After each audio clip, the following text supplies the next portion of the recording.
Good evening and welcome to the second installment of Charlotte Ballet at Home. I'm Artistic Director Hope Muir and I'm thrilled to be able to bring you another event this evening. 2 weeks ago, we brought you our first online streaming event with Christopher Stewart's ballet Dispersal. Tonight, we're going to take a slightly different angle and focus on our choreographic lab. You will see behind the scenes rehearsal footage and get a real understanding of how we work with the lab all year within the company. We will then focus on dancer and choreographer Sarah Hayes Harkins and her collaboration with the music director of Ballet West, Jared Oakes. They had a unique collaboration that resulted in the beautiful ballet Essence of Numbers, which we will show you tonight. Hi there, I'm dancer Josh Hall, and a lot of you may be wondering what we've been up to these past few weeks. I'm joined via virtual video by my colleagues Raven Barkley and Nadine Barton. We're so excited to share the news that some of Charlotte Ballet's dearest friends have created the Resilience Fund, a new $1 million campaign to help cover our losses during this time of crisis. In less than 3 weeks, they have already raised more than $500,000, and they are challenging the rest of us to match that amount. So we invite you to consider making a contribution through our website at charlotteballet.org, perhaps after tonight's performance. All gifts, large or small, are so meaningful for this effort. We can't wait to once again share our art with you in person. For tonight, please enjoy Essence of Numbers. Thank you again for being with us this evening and for allowing us into your homes. Watch out for other events over the next few months, and thank you for joining us this evening. Please enjoy Sarah Hayes Harkins and the Essence of Numbers.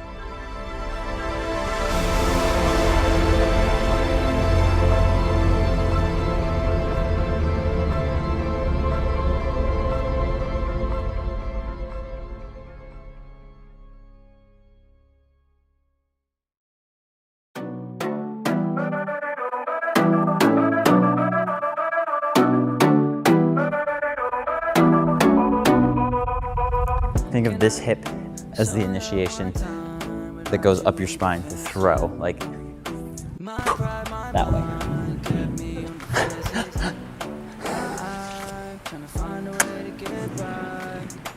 And that can go a little faster. We don't want it to be too slow because then we match what we just did, but this is like, yeah. Mommy, I look better when you're beside me. Move your body like, oh, work on me, mommy. What's your name again? Please remind me, mommy. I look better when you're beside me, mommy. Here, switch the legs and you pretend that a ball is dropping and you catch it right before you. We can do a little you and me. We can do a little you and me. I'm not the type to complain about what you do. I do me so you do what you do.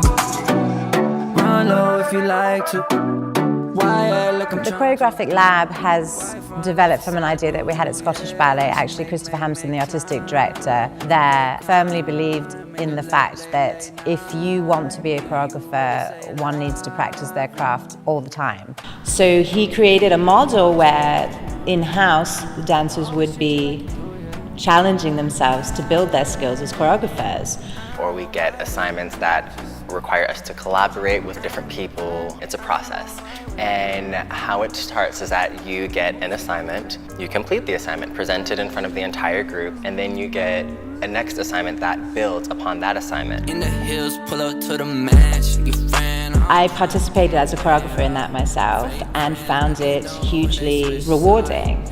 So when I came to Charlotte Ballet, I wanted to try and recreate the model, and last year we did that super successfully with the support of in-house rehearsal directors and directors of the second company and visiting choreographers and myself. Choreography is something that I think that really helps my dancing, and it helps me figure out when I go into a rehearsal with anybody that I have the tools and I can kind of go into their mind a little bit as they're creating the process or setting the process, and it helps me just be adaptable and helps me figure out how to achieve what they're going to ask of me. But at the same time, it really pushes you outside of your comfort zone and challenges you every step of the way. If anyone that's in this group has never had the moment of like, oh my gosh, then like you're not really doing it correctly. I'm running late, but I'm on my way. They say the best things in life are free. So last week I set their first task, and they will be presenting their work next week, and we'll be doing this throughout the year so that they can practice being choreographers, being given small tasks that have parameters that force them to be creative in different ways. Turquoise water, see the sea life. Sunrise early, you could see. You're just given this host of boundaries, but at the same time, the wonderful thing about boundaries is I feel it acts more so as a guide and not something that is restrictive, and that's what Choreographic Lab is about. It's a guide to help guide you essentially into stepping outside of your comfort zone and creating something that you might not have even thought of or began with before. But in that same sense, it also teaches a lot of the dancers that you won't have all the time in the world to figure it out too. And dancer's life is a busy life. It's full of egos and different time restraints and different scenarios that you're just gonna have to deal with. And so the timing is hard, but it kind of forces you to make that decision. Like, well, we don't have a week to figure it out. We have a day to figure it out. So what is the right answer today?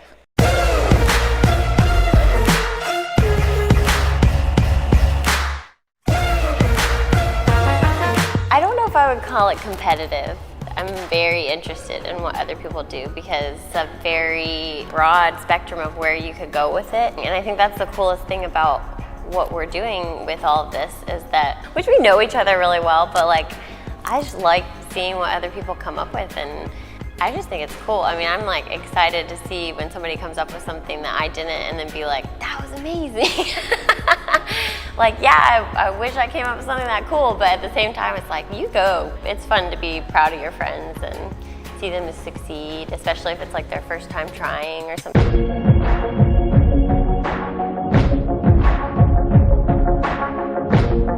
I think that this year, everybody who's participating knows the layout, more or less. Hope likes to throw curveballs, which is good. They're good curveballs, but we're a little bit more prepared and we're a little bit more ready for the challenges that we're gonna face with the Choreographic Lab. Hope came to me and she said that Jared Oakes had chosen me to collaborate with. Hope Muir asked the Choreographic Lab participants to watch an early 20th century variation, or solo, by Anna Pavlova, called La Nuit. Their task was to re-envision that solo from a completely different perspective, as in from the side, from up above, or at some other angle. My task then was to choose one of the 8 or 9 entries to work with on a new piece. As I watched, I took notes about the features of the movement and musicality. I was impressed by the immense creativity of these entries, so it wasn't an easy decision to pick just one choreographer. What attracted me to Sarah's work was that it literally looked like an Anna Pavlova piece at an angle, with active bourrées, the body slightly, daintily tilted. The graceful, subtle drama with weeping willow romantic-era posture made me think that my music could be a good support for her movement. I am so happy with the way the Essence of Number turned out, and it was special to get to meet Sarah in person, as well as the other beautiful artists of Charlotte Ballet. I was really fortunate when the company were on tour in Salt Lake City to meet the musical director, Jared Oakes from Ballet West. And he offered his services to write an original piece of music for our lab and to work in tandem with the choreographer. The score was not written and then the choreographer choreographed to it. They were sending ideas back and forth to one another to inform each other's choices so it grows together. And that's why this collaboration is so cool, because I get that from like an original point of view.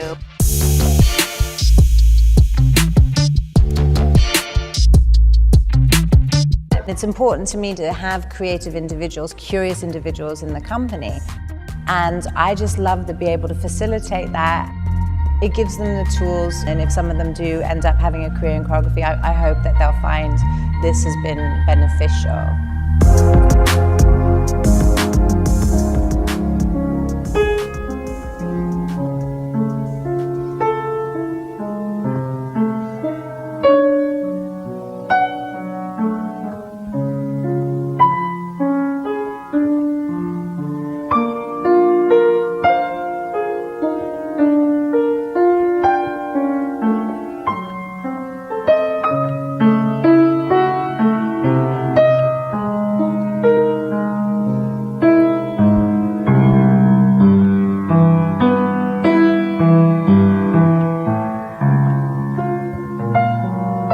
This is good. And there. So I think, Alex, it'll be up to you there to speed yourself up from the little tourniquet into here. I think you just have to finesse that a little bit more because I like where it's at. So I think take your time for the piqué, and then once you have these fall forward steps, then just keep going. So like hold the piqué, then you have your step, go, go, go.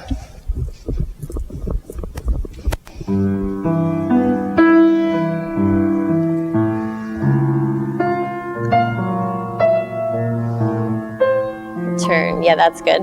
And then it happens. Good.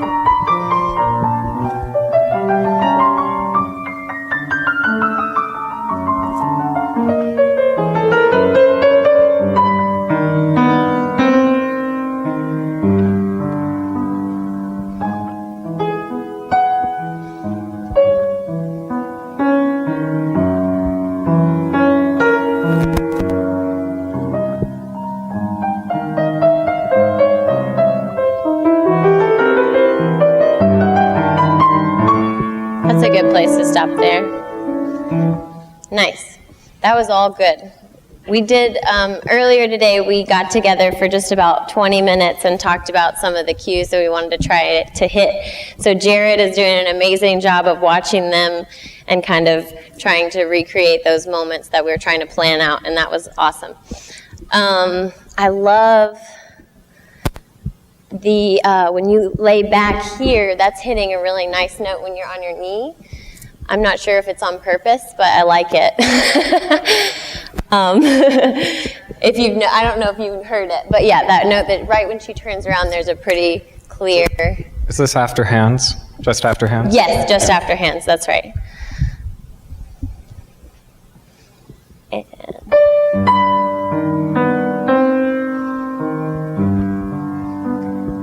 there. Yeah, that's lovely.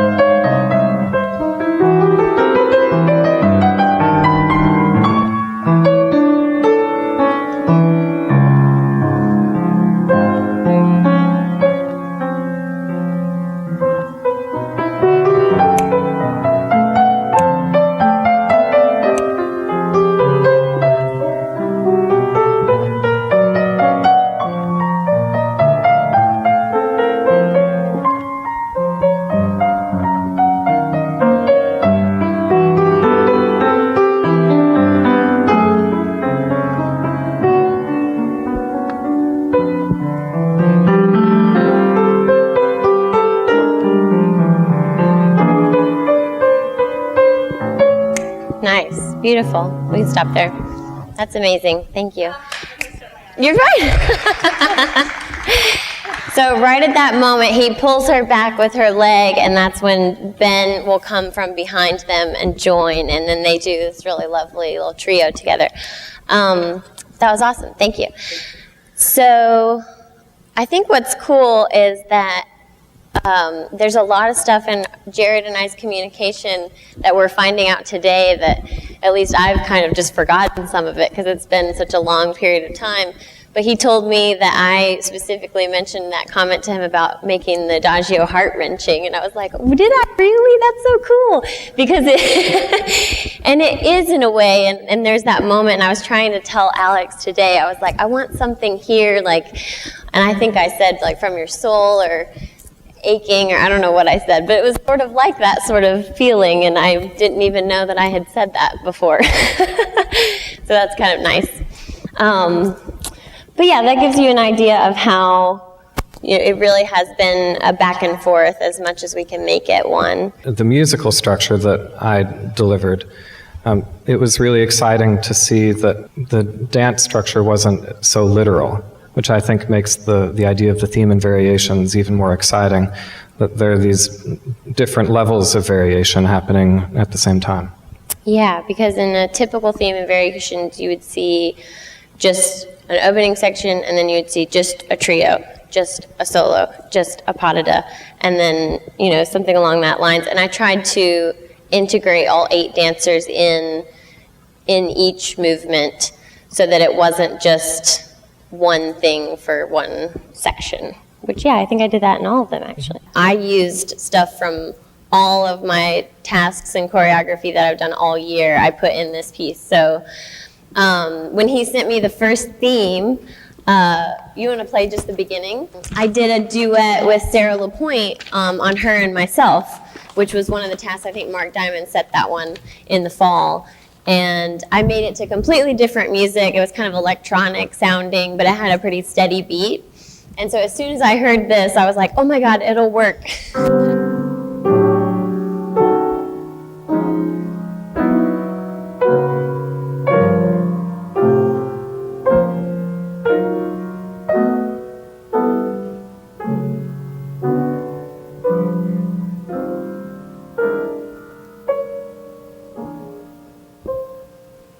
Yeah, it's beautiful.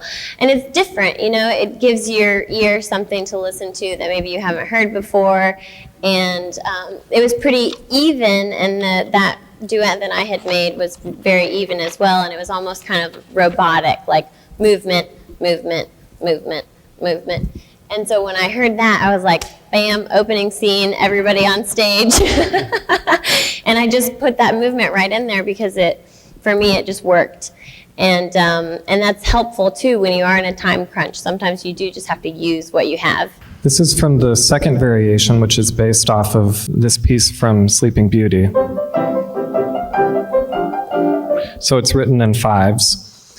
And there's a tone row here, so you'll hear all 12 pitches, but my goal is to disguise the atonal melody, which is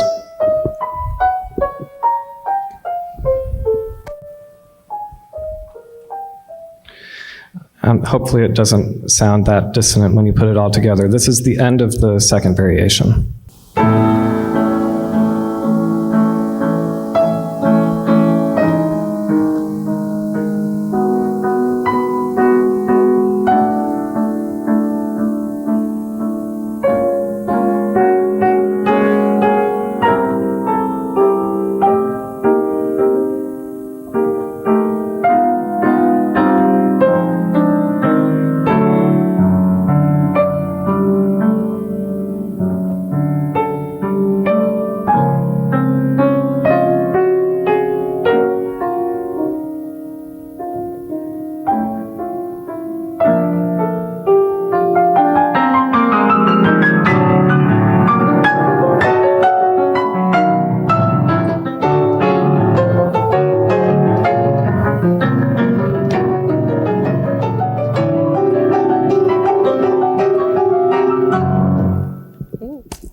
Ooh.